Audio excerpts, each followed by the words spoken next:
মা পাত্রী দেখে পছন্দ করেছেন, ছেলের পাত্র পছন্দ না হলে করণীয় কি? আমাদের দেশেতে এখন পাত্রী দেখা না, এটা মনে হয় যে বাজারে কোরবানির গরু দেখা। সবাই দেখে, পাত্রর কোনো বেল নেই। পাত্রর বোনের জামাইও দেখে, আছে না নাই? এর মতো অসভ্যতা আর কি হতে পারে বলেন? খুব খারাপ কাজ।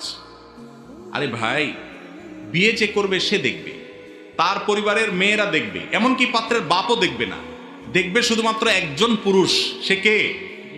যিনি বিয়ে করবেন তিনি।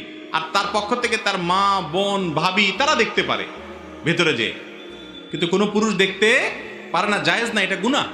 এখন মুশকিল হলো আজকাল কোনো ছেলে যদি বাপরে বলে, আব্বা এখন বিয়ের সিদ্ধান্ত নিয়েছেন, হুজুর বলছে যে আপনার জন্য দেখা জায়েজ হবে না, আপনি এখানে বসেন, আমি দেখে আসতেছি।